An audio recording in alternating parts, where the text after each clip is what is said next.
فاسألوا أهل الذكر إن كنتم لا تعلمون.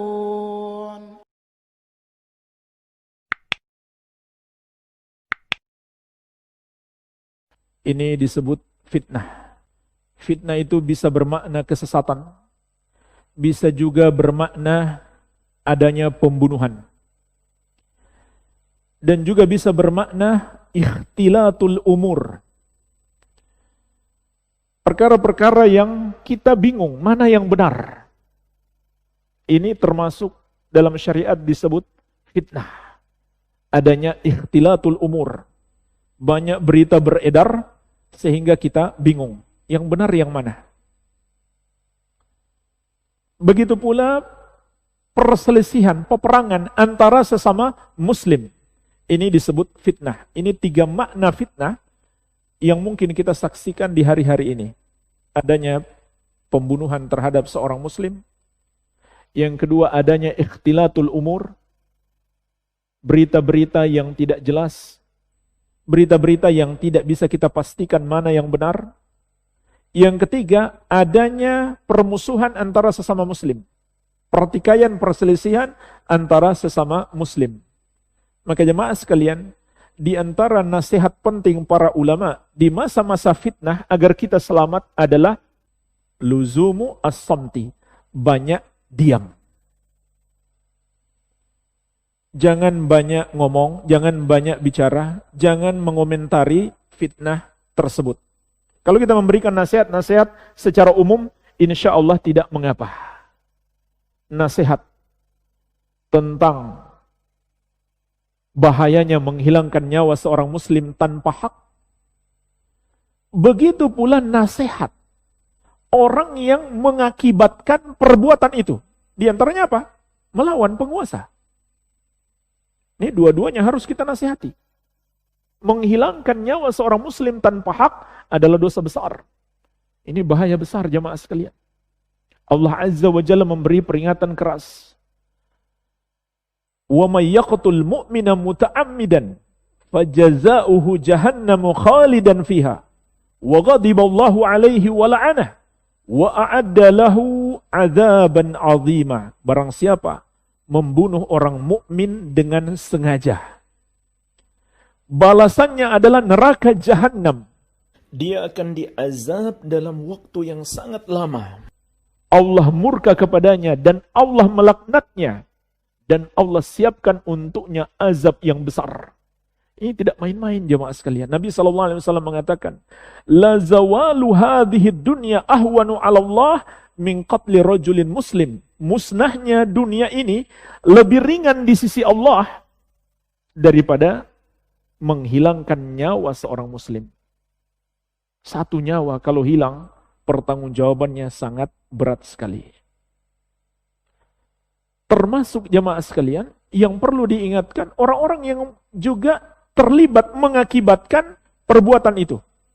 Yaitu sikap tidak sabarnya mereka menghadapi kekuatan-kekuatan yang zalim, yang lebih kuat daripada mereka. Dan menjerumuskan manusia ke dalamnya. Ini terjadi jemaah sekalian, maka kita nasihati secara umum saja. Jangan masuk dalam kasus per kasus. Maka ini nasihat umum, kita tidak ingin masuk dalam kasus per kasus.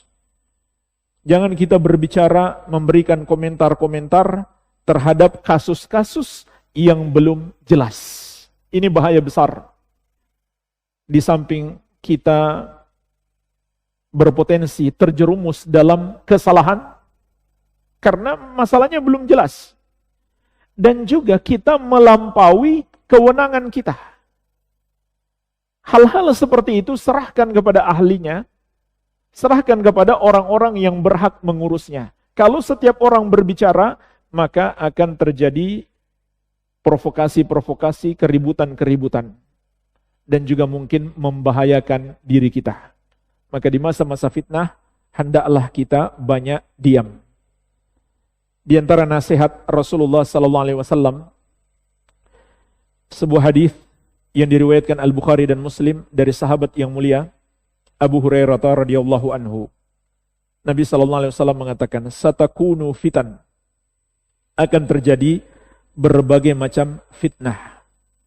Al-qa'idu fiha khairum minal qa'im. Orang yang duduk di masa fitnah itu lebih baik daripada yang berdiri. Wal qa'im fiha khairun minal mashi. Dan orang yang berdiri saja lebih baik daripada orang yang berjalan mendekat kepadanya. Wal mashi fiha khairun minas sa'i. Dan orang yang berjalan masih lebih baik daripada yang berlari. Wa man yushrif laha tastashrifu. Siapa yang mencoba untuk masuk dalam fitnah itu, dia akan terjerumus di dalamnya. Wa man wajada malja'a aw ma'adan falya'udz bihi. Dan siapa yang mendapati tempat berlindung, hendaklah dia berlindung kepadanya. Maksudnya dia menjauh, sejauh-jauhnya dari fitnah itu. Jangan masuk, jangan turut campur dengan ucapan, apalagi dengan tindakan. Hati-hati. Ini sangat berbahaya. Nabi SAW juga mengingatkan, Innas sa'ida laman junnibal fitan. Innas sa'ida laman junnibal fitan. Innas sa'ida laman junnibal fitan. Walamani betulia fasabara fawahan. 3 kali beliau katakan. Sesungguhnya orang yang berbahagia itu adalah orang yang dijauhkan dari fitnah-fitnah. Sesungguhnya orang yang berbahagia itu adalah orang yang dijauhkan dari fitnah-fitnah. Sesungguhnya orang yang berbahagia itu adalah orang yang dijauhkan dari fitnah-fitnah. Dan orang yang apabila tertimpa fitnah, dia bersabar. Maka sangat menakjubkan. Dan juga Nabi SAW mengingatkan, orang bodoh yang berbicara tentang permasalahan orang banyak. Kita sudah tahu bersama, dia disebut ar-ruwaibidah. Ini persoalan terkait dengan urusan orang banyak. Terkait dengan keamanan dan ketakutan mereka. Maka tidak semua orang berhak berbicara. Kalau kita tidak mendalami ilmu agama, lalu kita masuk dalam kasus-kasus itu, kita masuk kategori ar-ruwaibidah. Ar-rajulu tafi yatakallamu fi amril amah. Kata Nabi SAW, ruwaibidah itu orang bodoh, tidak mendalami ilmu agama, berbicara tentang permasalahan umum. Dan juga Allah sudah ingatkan di surat An-Nisa, wa idza ja'ahum amrum minal amni awil khawfi adza'u bih walau radduhu ila rasul wa ila ulil amri minhum la'alimahu alladhina yastambitunahu minhum. Kalau datang kepada mereka berita tentang keamanan dan ketakutan, mereka langsung menyebarkannya. Ini celaan Allah yang banyak dilakukan oleh para pemilik medsos hari ini. Datang kepada mereka berita tentang keamanan dan ketakutan, langsung mereka sebarkan. Ini celaan. Bagaimana seharusnya? Kata Allah, andai mereka kembalikan urusan itu kepada Rasul, yaitu ketika beliau masih hidup, dan kepada ulil amri di kalangan mereka. Ulil amri di sini mencakup pemerintah, ulama, dan orang-orang yang ahli di bidangnya. Ini ajaran Islam, jemaah sekalian. Kita kalau bicara virus COVID-19 dan protokol kesehatan, kembalikan kepada ahlinya, itu ajaran Islam. Kembalikan kepada ahlinya, itu adalah ajaran Islam. Jangan kita yang asal mengomentari, padahal kita bukan ahlinya. Maka kata Allah, orang-orang yang mengembalikan kepada ahlinya, la'alimahul ladina yastambitunahu minhum. Mereka akan dapatkan kebenaran. Jadi intinya, Allah ingatkan, kita jangan asal sebar berita. Berita itu belum tentu benar. Yang benar pun belum tentu boleh disebarkan. Harus kita kembalikan kepada ahlinya yang berhak berbicara. Kita harus pikirkan dampak perbuatan kita. Kalau kita sebarkan berita, walaupun berita itu benar, apakah manfaat atau justru mudarat yang lebih besar? Maka yang ingin saya nasihatkan adalah ilzam as-samta, perbanyaklah diam di masa-masa terjadi fitnah, dan juga tentu perbanyak berdoa.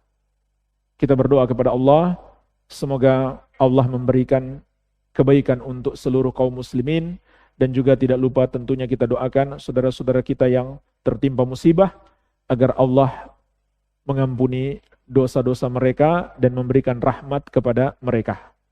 Wallahu ta'ala a'lam, semoga bermanfaat. Lebih dan kurangnya saya mohon maaf. Wabillahi taufik. Subhanakallahumma wabihamdik. Asyhadu an la ilaha illa anta astaghfiruka wa atubu ilaik. Wa sallallahu ala nabiyyina Muhammadin wa alihi wasallam. Walhamdulillahi rabbil alamin. Wassalamualaikum warahmatullahi wabarakatuh.